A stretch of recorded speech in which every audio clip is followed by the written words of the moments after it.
बालकृष्ण म्हणजे आपण असल्याचे ज्ञान.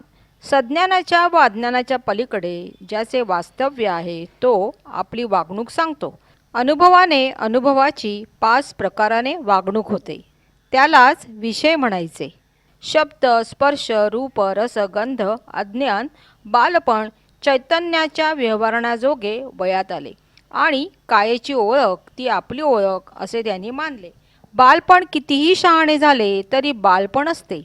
तर ते बालपण म्हणजे बालकृष्ण म्हणजेच आपण असल्याचे ज्ञान, जे शेवटपर्यंत व्यवहारात जाणवत असते.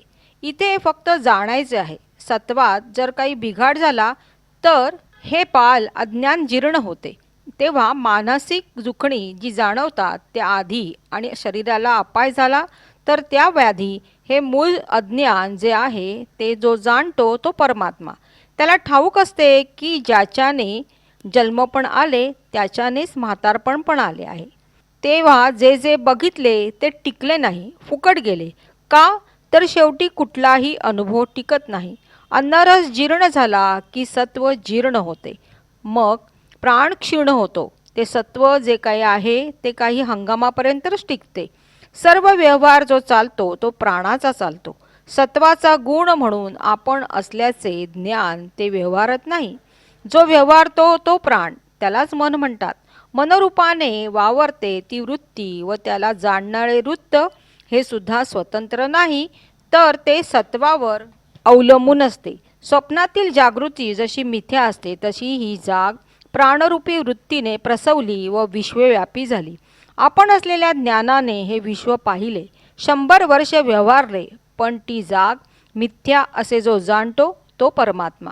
स्वप्न पाहणाऱ्याचे मिथ्या जाणपण मिथ्या ठरले. साखरेच्या गोडीला जसे रूप नाही तसे ह्या ज्ञानगुणाचे सुद्धा आहे. सत्वाला ओलेपणा असेपर्यंत असत्याचा ओलेपणा असेल.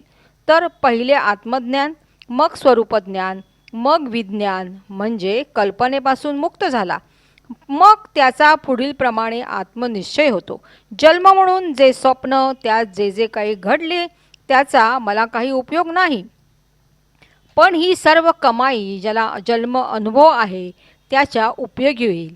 त्या स्वपणामध्ये मी ईश्वर जरी झालो तरी त्याचा मला उपयोग नाही. लोकांनी माझ्यावर जन्माचा आरोप केलेला आहे. जन्म अनुभव खरा नाही. व्यवहार तो आहे, तो जन्म अनुभव व्यवहारत आहे. स्वप्नामध्ये लाखो लोक जरी व्यवहारले तरी तो व्यवहार खरा नसतो. मी फक्त बघ्या असतो. तसेच हे अज्ञानाने पाहिलेले खोट्या जागृतीतले जग हे सुद्धा मिथ्याच आहे. दिसते भासते ते ते मिथ्या. आपण आहे असे कळते त्याच्यानेच दुःख आहे. जेव्हा कळत नव्हते तेव्हा हा देह तयार झाला, म्हणून त्याचे दुःख आपल्याला जाणवले नाही. कारण कळतेपणा नाही म्हणून आपण असलेल्या ज्ञानाचेच दुःख आहे. हे जाणून जो असतो तो जीवनमुक्त. त्याला जाग आली तीच अनेक रूपाने भासली हे तो जाणून राहतो.